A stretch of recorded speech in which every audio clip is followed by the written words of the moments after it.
Welcome to the Numinous Factor, the home of spiritual and metaphysical exploration through the guiding lights of Ronnie Mae James, medium, and Claudia Ruland, astrologer.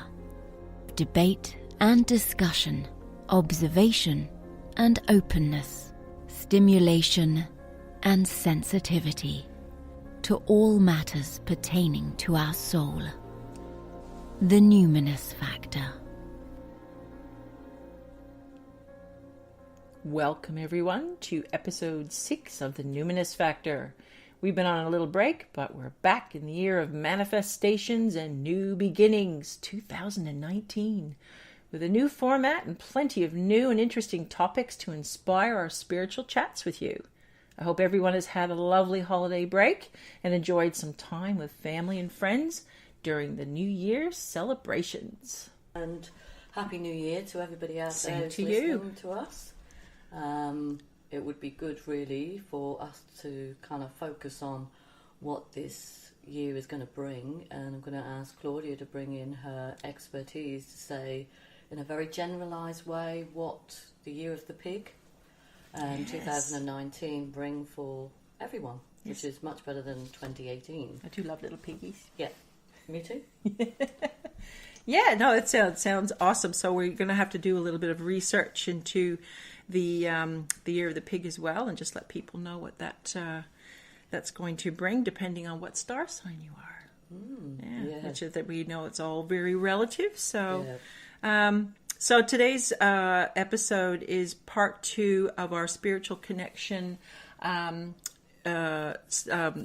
episodes that we were doing, and this one is in relation to mind and body. So what does mind and body mean to you, Ronnie? Well, just to start with, I think really for mind, when you think about a new year, everybody starts to bring in some form of New Year resolution. So they maybe just bring in, they're going to go to the gym, or they're going to eat less, or drink less, or eat the right foods. And all of those things are really good. They're not that sustainable if you're anything like me. I'll start off well, a bit like a sprinter, but probably I'll probably come in last. But what I was going to say about that, I think that it's really important, and we do focus at the beginning of the year about what our intentions are going to be. And for many people who have started their path of sort of spiritual awareness and a connection with the intuition and the psyche, that's probably a really good idea to start with something like a vision board.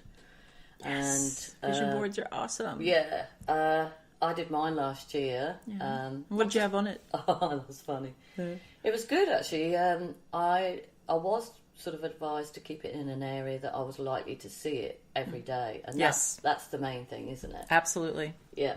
So when you put a vision board together, if you haven't already done one, I'll just briefly explain what it is, and then I'll tell you where I put mine, and then Claudia can tell you what she did with hers. Where I put mine. Yeah.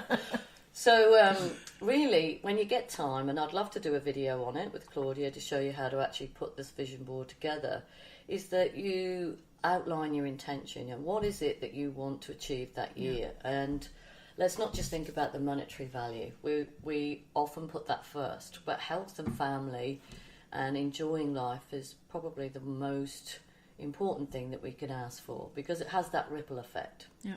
When we're happy as a family, when we know that we're making good connections with people and relationships, that's when lots of other things fall into place, and our spiritual awareness grows.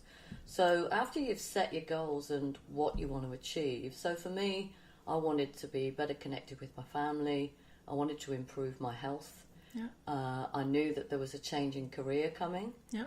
And I sort of decided in what area I felt spiritually that I would be better following that intuition. So for me, I'd gone from teaching into counselling and psychotherapy. Yeah. So I did an A3 sheet, which was a card, and all I basically did was I wrote my goals down, and I had at least 10. It's not you don't need to rush it. That's ambitious. Yeah, you don't need to rush it. Just put whatever you feel is right down. Go with your gut and your intuition. What is it that you want to develop this year? Who do you want to develop better relationships with? Or Yeah. do you need to focus more on your health? Do you need to focus more on developing parts of your personality? Or we could go on forever. But anyway, next stage is to basically collect or have collected a number of magazines. And then what I do, and I know some people struggle at it, because if you're not sort of visually clever at putting things together, Yeah. people struggle with this bit. So what I do is I set the goals, I have it in mind, and then I go through heaps of magazines and I cut anything and everything out that makes me feel good. Yeah. So it could be a sentence, it could be a word, it could be an image of something, a photograph. It could be something that links to a poem, a song, but it all resonates with me. The pictures just jump out at you, don't you? And think, that's perfect. That's exactly what I see in my head. Yeah. And it might be, like on mine it says happy family.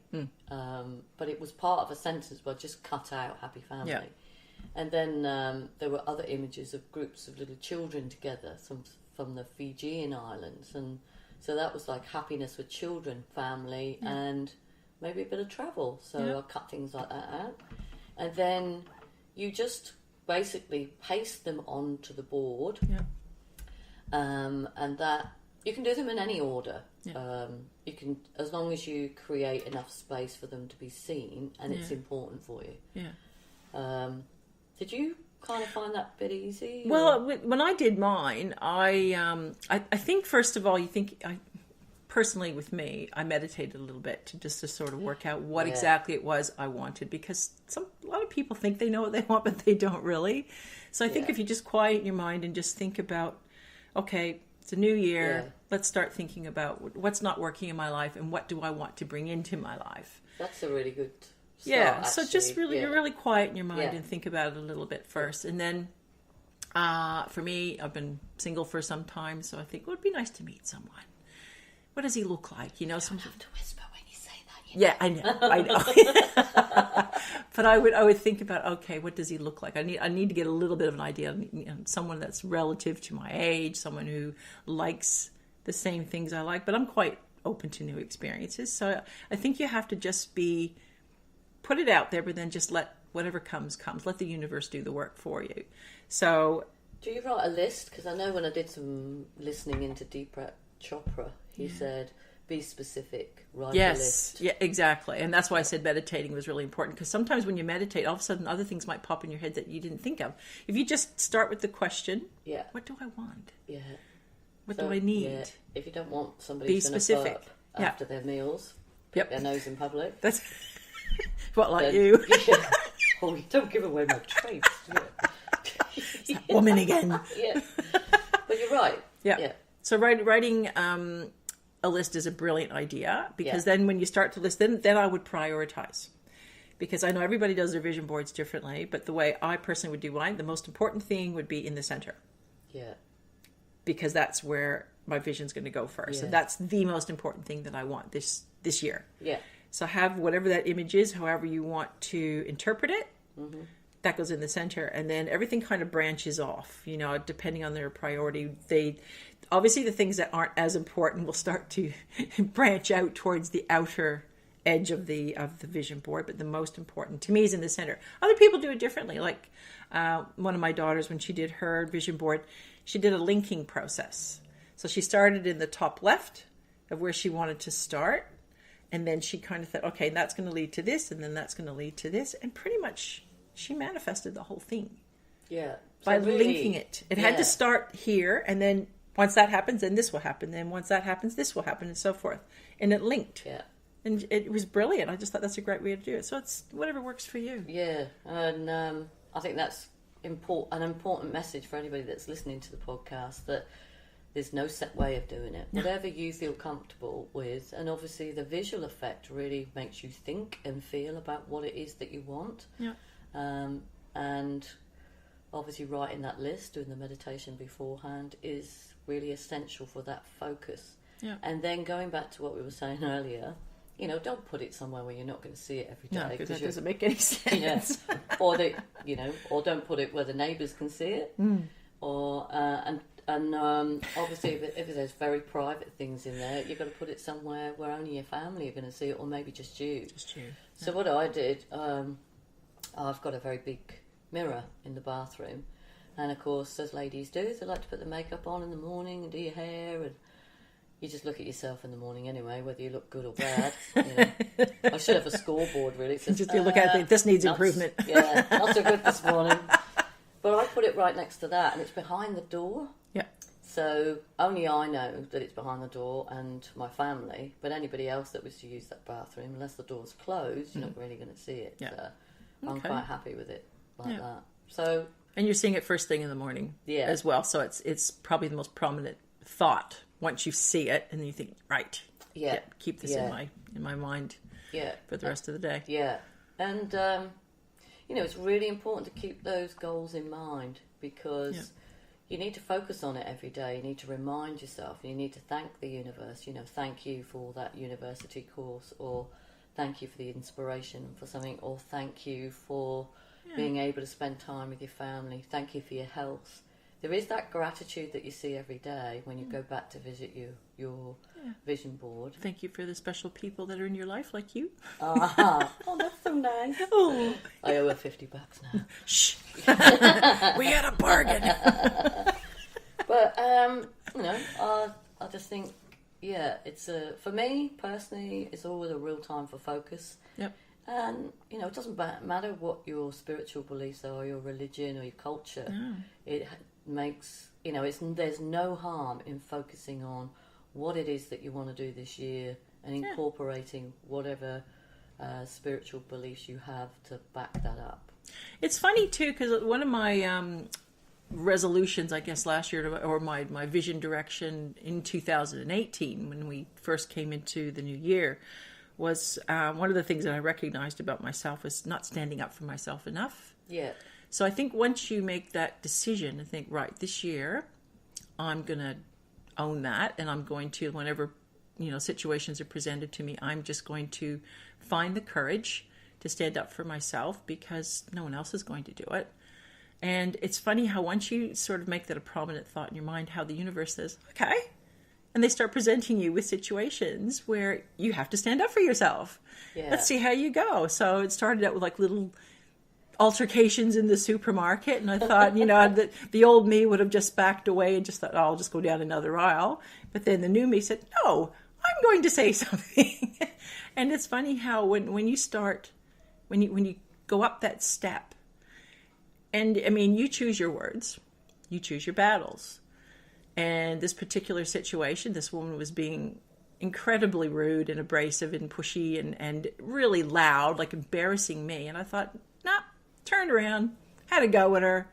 Said, don't you dare speak to me like that. I offered you, this position in the queue. You decided you didn't want it. Now you want it. Make up your mind. And I raised my voice and I matched hers. Well, guess what? She backed off and she went, oh, I'm off now. It's amazing how many people stand back, because it felt great. It felt great, because I thought it's so not me to be that person. But I thought, you know what? Step out of your skin and be someone new. Be someone that you want to be. Or someone that you admire. It's good. Don't let people push you around. So be careful when you go shopping. Look out for Claudia. If you happen Don't get in my way. Stand in front of her. That's it. But that leads us nicely, really, into how our thoughts and feelings and our emotions affect our attitudes, and obviously the positivity in our bodies. And often, it's like you can have a positive effect or a negative effect. Yeah. And that really is controlled by your mind. Yeah. And we'll talk about the next bit, about the body later on in the session. But it is really important to keep that positive attitude, connecting with your goals, connecting with yourself and your values. Yep. That, you are worth something. You're not going to be bullied or pushed around by other people. Yeah. And I was always taught as a small child, as long as whatever you do is it with positive intent. Yes. Like, say for example, the lady that shoved you around in the queue or whatever it was, that, you're not going out of your way to be unpleasant to people. So what's in your heart is a good intention, but it is really to protect yourself from